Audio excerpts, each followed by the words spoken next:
Welcome back to the second part. Today we have with us our guest, Dr. John Smith, an expert in ancient nuclear physics. Once again, thank you for being here. My pleasure. For this second part, we'll have some tougher subjects to talk about. That is okay. But before we get into it, can we have a quick recap?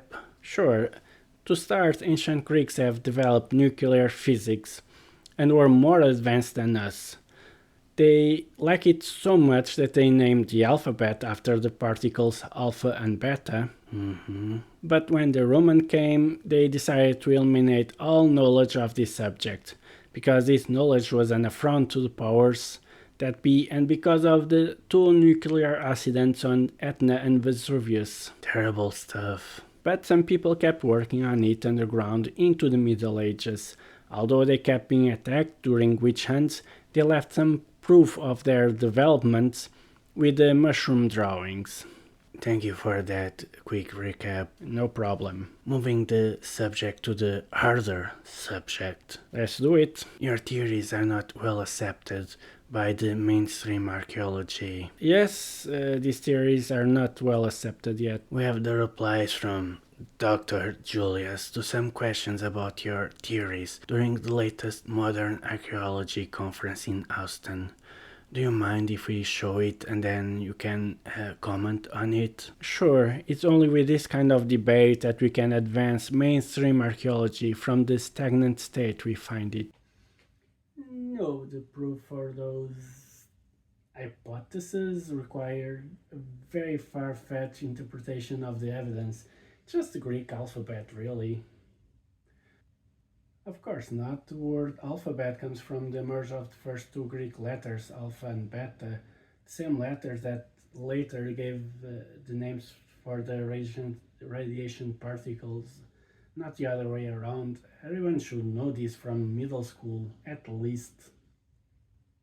Those mushrooms are just mushrooms. If there were nuclear bombs during the Middle Ages, we would have much more evidence than these illustrations. I mean, there's just illustration of mushrooms.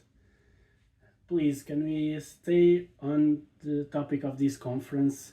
Our team made some very interesting finds during this year diggings. I will have to refuse to answer any more questions about these John Smith conspiracy theories, okay?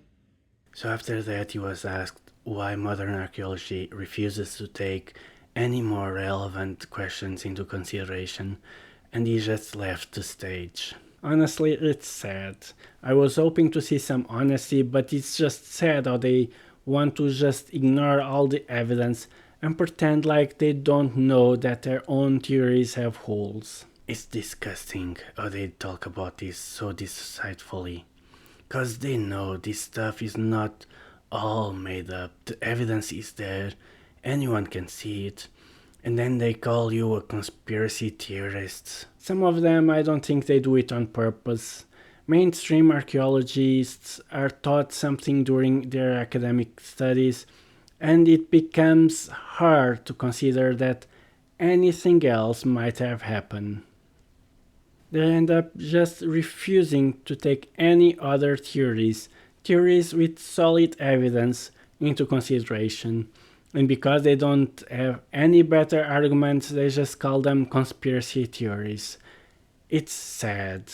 Truly sad, but let's move on to a happier subject. Sure.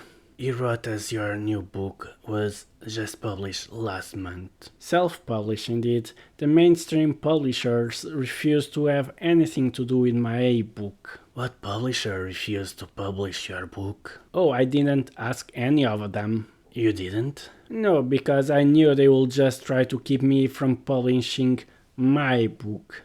They would run me in circles of constant editing until the message I want to send is completely muted. Yeah, of course, those bastards. I wouldn't use that language. We need to keep civil. You're a better man than me. I feel revolted with everything they are doing to you. But let me show the book The New Age of Ancient Nuclear Physics by Dr. John Smith. What can you tell us about this book without giving too much away? This book is 126 pages of ancient nuclear physics. What I said here today is only a small fraction of the web of events I explore and give light to in this book. All the evidence we have of the earliest nuclear physics finds from ancient times, about 8th century BC to the Middle Ages. Fascinating book. I highly recommend everyone to read. One last question.